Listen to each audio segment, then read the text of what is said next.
Dotsie, it's so nice to see you.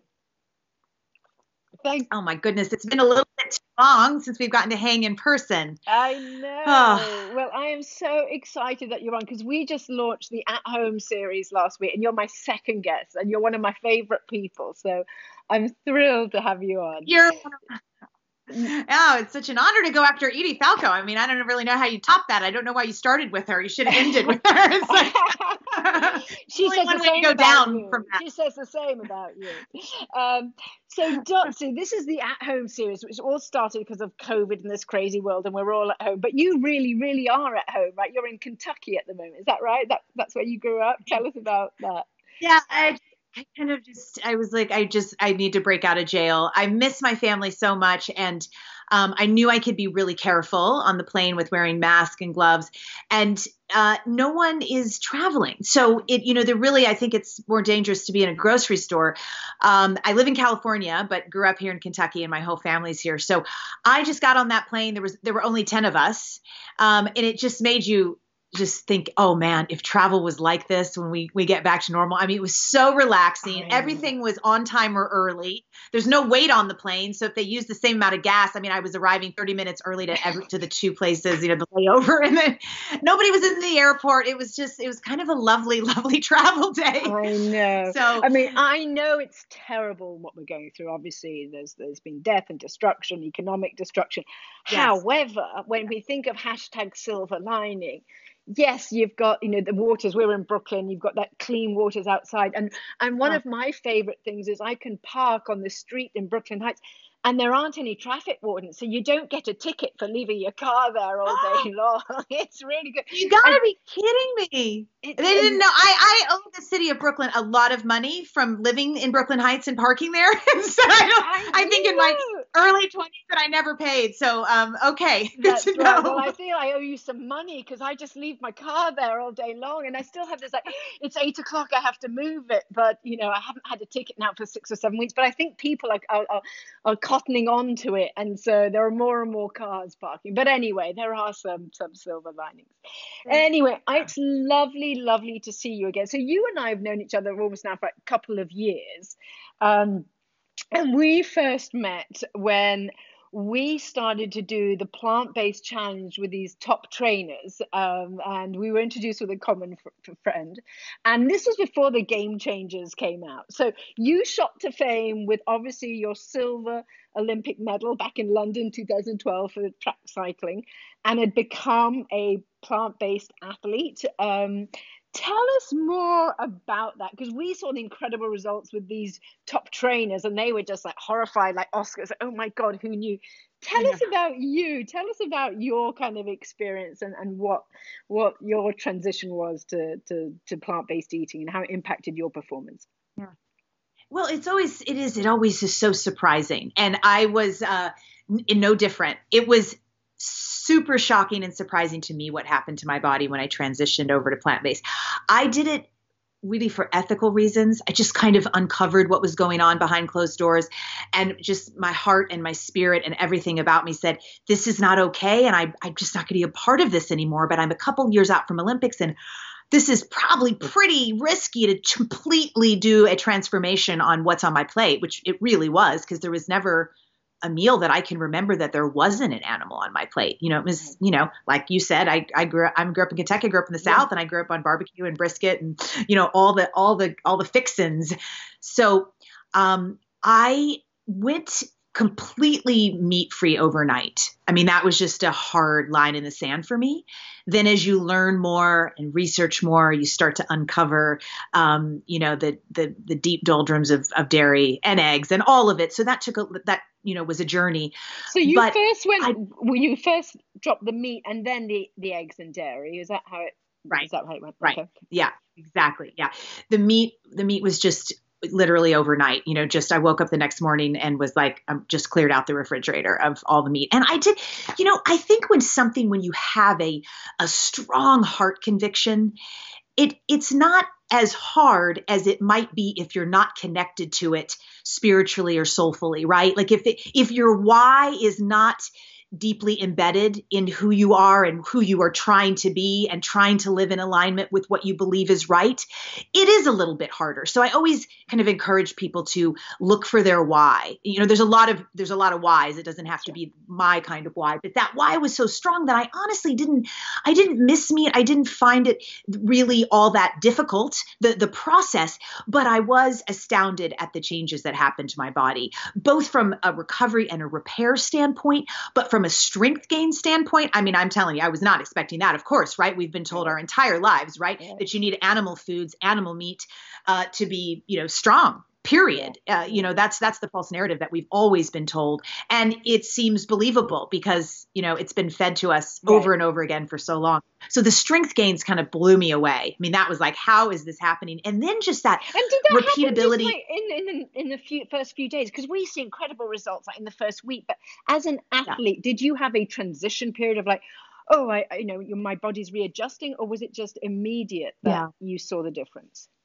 Well, no, I didn't notice strength gains immediately. The first thing I noticed that was, a week to 10 days in was just that feeling in the morning when you wake up as an elite athlete, you are constantly in a state of overtraining, right? Like how we train is not healthy. How I train now is healthy. Just, an hour a day, enjoy some yoga or a walk or whatever, but it's not healthy. So track cycling, we train 2 to 3 times a day. So every morning I would wake up and feel hungover. And you're an athlete, that feeling when you've gone too hard, you've dug too deep. It's like a hungover feeling in the morning. You're dealing with all of this inflammation in your body's trying to repair itself as fast as it can. Your body's really smart. It knows that it's coming again.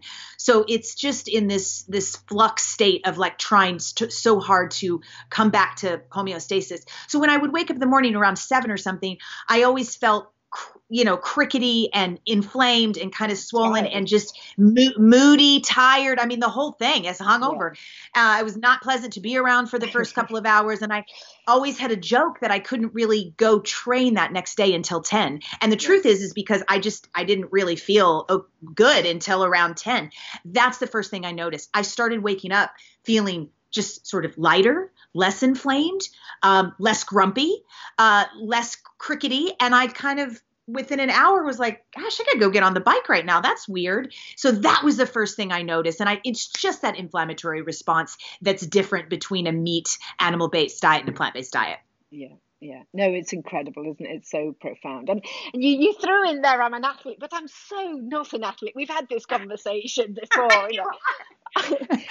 Anybody that can run a marathon is an athlete in my book. I mean, I can't do it. Takes you, but in fairness, no. But in fairness, I mean, no, I'm absolutely not an athlete.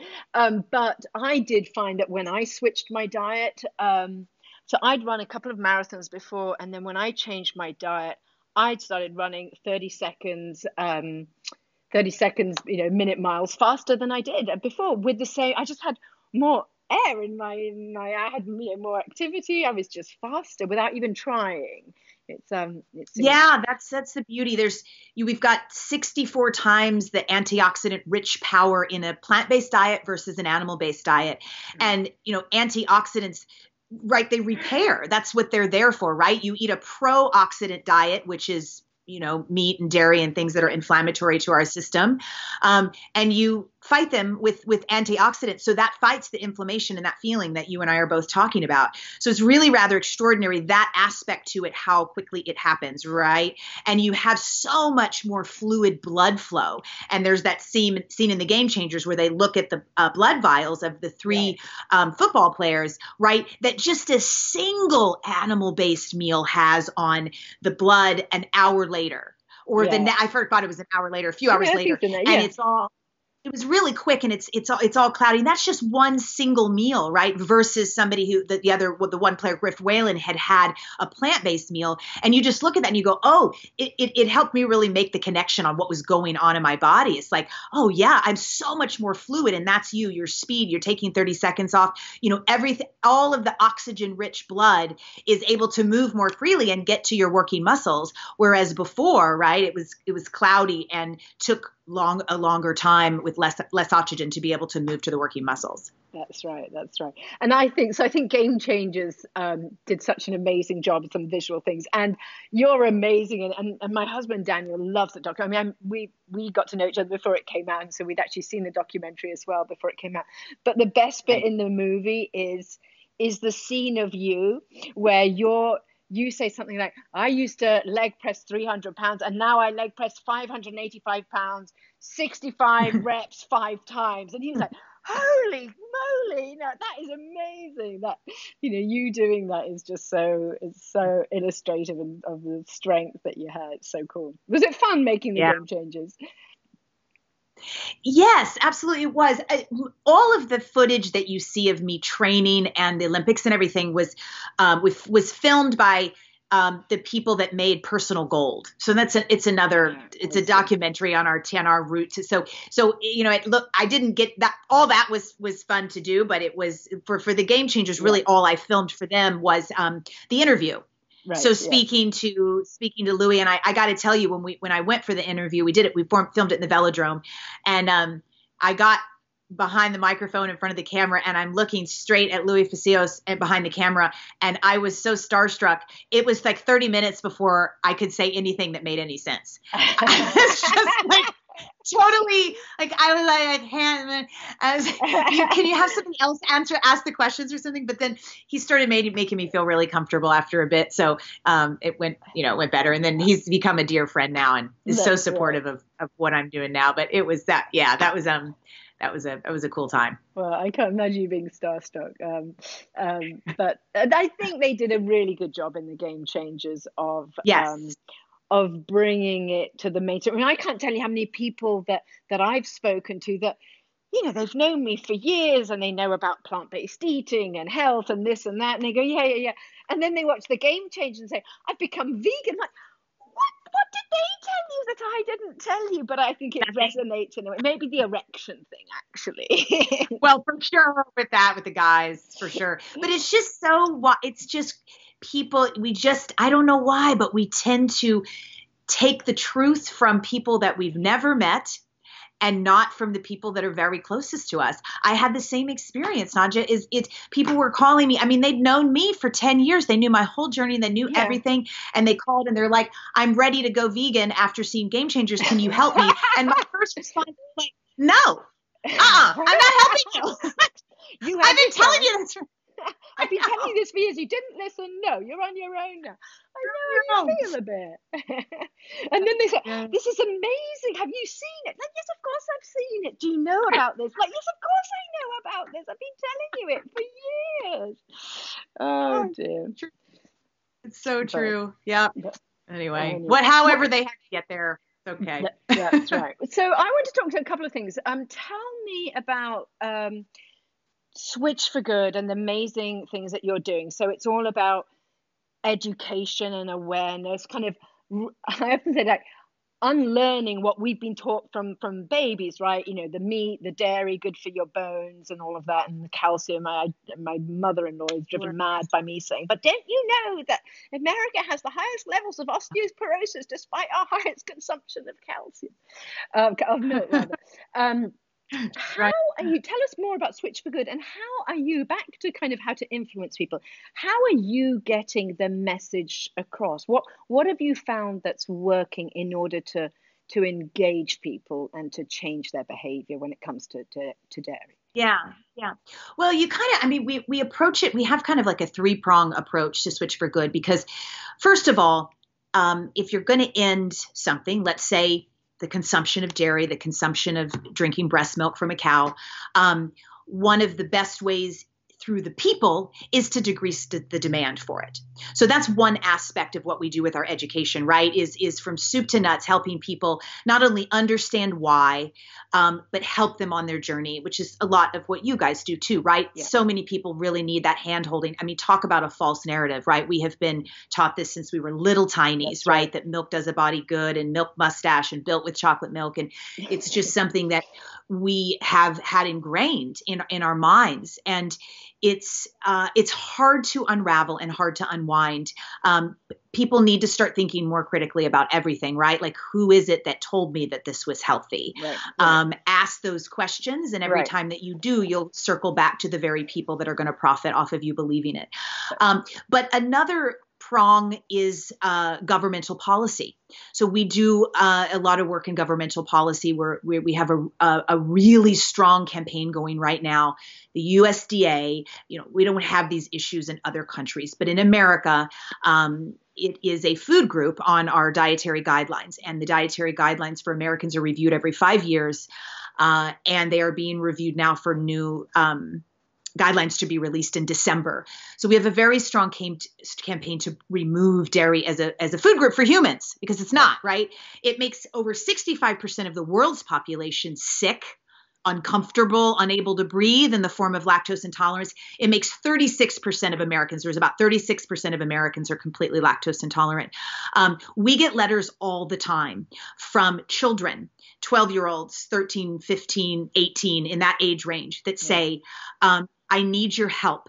My mom is feeding me milk. She puts, high-fat cow's milk is one we got last week on my cereal, trying to do the best for me, but it makes me sick. And I go to school and I have gas and it's embarrassing. I have bloating and I have nausea, and it happens every morning. And I keep telling her that I could try a different milk, but they just don't know. They don't put this education out. They're pushing a food group on. It's about 160 million Americans then, if you do the math, that this is making them sick, and there's no education. You talk to the USDA and they say, well, we put soy milk on, as an alternative. No one knows to use the alternative. They don't know what's wrong with them. They don't even know what lactose intolerance is. So that's another prong. And then a third prong is helping the dairy farmers, right, transition over from dairy into something that is more lucrative for them. The small to medium-sized dairy farmers are not making a living. And that's not so much from work like you and I do, but from the big dairy conglomerates like Dean Foods and Borden Foods, both of who went bankrupt, right, at the end of last year. So, but helping them to find a viable way out of the dairy industry. So we're working on a dairy farm transition program in conjunction with Miyoko's in Humboldt County, California, because we are pro-farmer.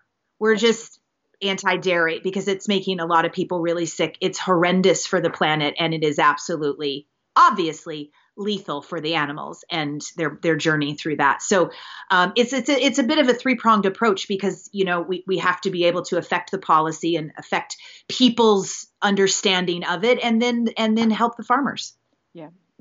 And so talk to us with the Miyoko's, because they make vegan cheese, right? So how are the farmers working with Miyoko? Because one of the things I want to talk to you about is we're beginning now to see more alternatives. So if you look at what's kind of happened in, the Impossible Burger, people go, okay, it looks and tastes the same, and it's not kind of a weird thing. And me how my kind of health angle is of, what we're eating has to also not just be plant-based, but good for our body, right? So, we're interested, because I think Miyoko's is a really high-quality brand. What are they doing there with Miyoko's, and how can we help convert people more into these high-quality alternative products? Yes, most definitely. Well, her slices and shreds just came out in April, early April. And they are made from potatoes and oats, not from cashews. And so she is, an extraordinary, inventor and food scientist herself.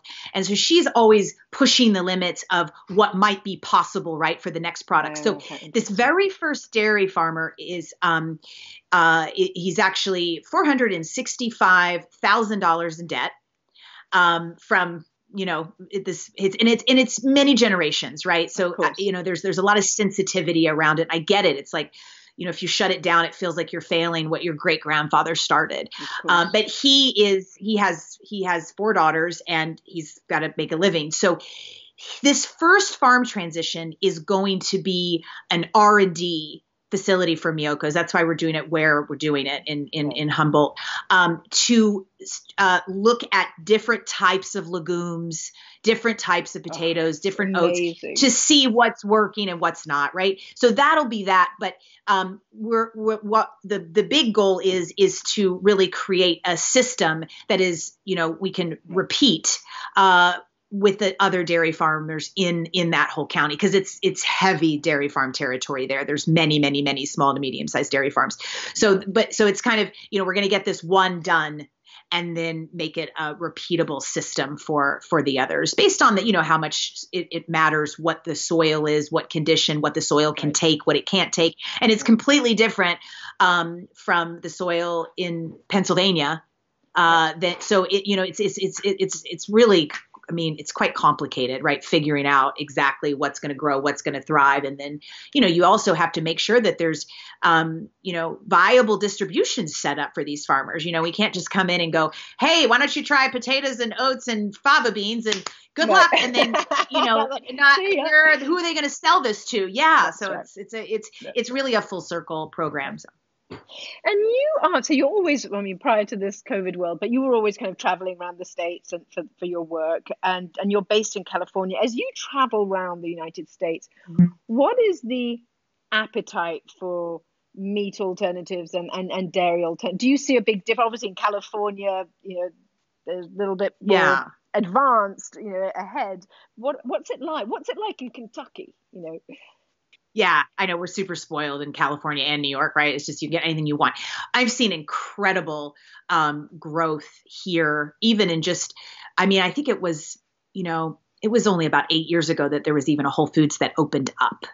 So the growth of the availability of plant-based products on the shelves has been really extraordinary and exciting to see.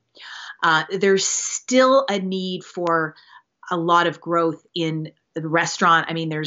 There are like 2 all vegan restaurants, and they're Asian restaurants, and they're lovely and wonderful.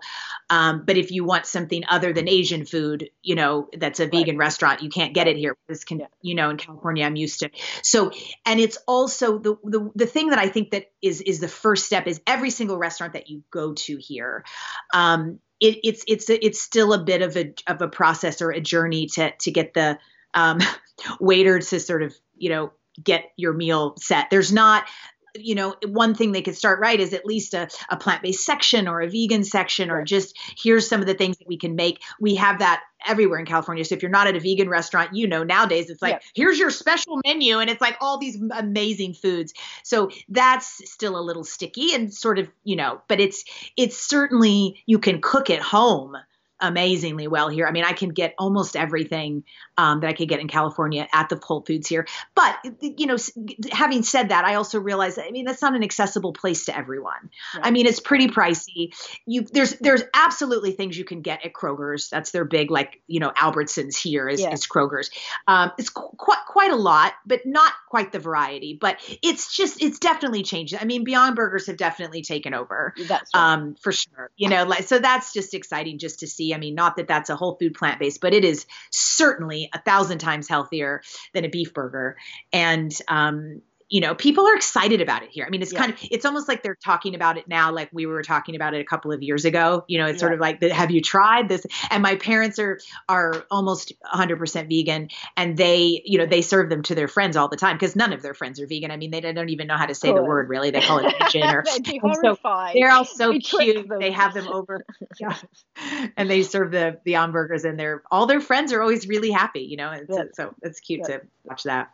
That's so funny.